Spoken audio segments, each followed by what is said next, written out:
I just think it's a little complicated because if you talk to the president and his allies, they feel, and I don't think when you look at the current polling, there's nothing to support it, but they're running on what they were able to do the last time. Right. And they say he's the only modern-day Democrat that could take out a Donald Trump because the party has become too extreme. He did it once before. He was able to run on that exactly, because he did it before. But right now, the way the president has governed and the current situation going right now, I don't think that he could win right now.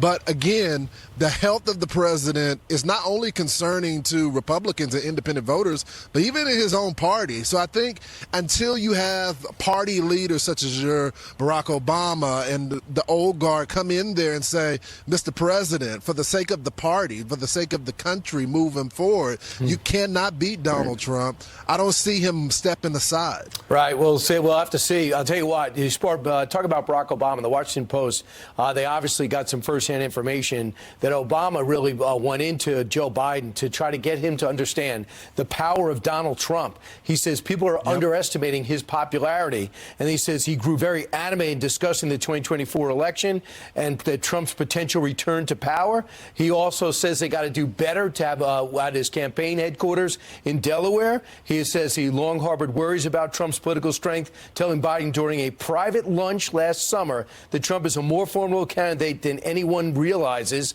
And then he goes on to simply say he's got to get people that show initiative. Now, if you look at some of the experts, they're saying they spent $40 million to sell Bidenomics over the summer. It lost ground. They try to sell democracy. It's losing ground. What's resonating is Trump is unelectable. He is not worthy of the seat. Hence the speech on Friday where the president went full Hitler, that Trump is the worst thing ever, will destroy the country. But why, if you believe that, why would you do that in January, knowing that we're going to hear the same thing for 9 months? By the time May comes up, we're not going to hear this. Not smart. Yeah, well, Democrats have done everything in their power to knock Trump out. He has all these federal indictments against him. He has local, state indictments against him. But the Iowa polls, they still show him at 51%. DeSantis way down at 18%, and Nikki Haley at 16%, and Congressman James Clyburn, he says they are concerned. He has a big warning for Democrats. Listen to this. Well, I'm not worried. I'm very concerned. And I have sat down with President Biden. I don't know. I saw those reports. I've also seen at least one report indicating that I have sat down with President Biden, and I did with him. And I've told him what my concerns are. I have no problem with the Biden administration and what it has done.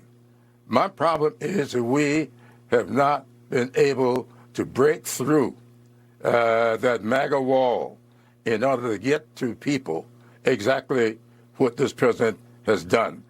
And when you look back at 2016, or rather 2020, it was really James Clyburn who helped drag Joe Biden out of the basement on the Democratic side.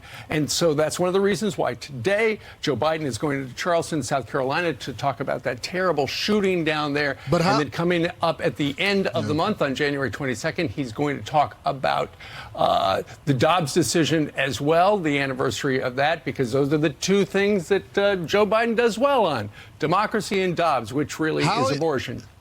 Go ahead.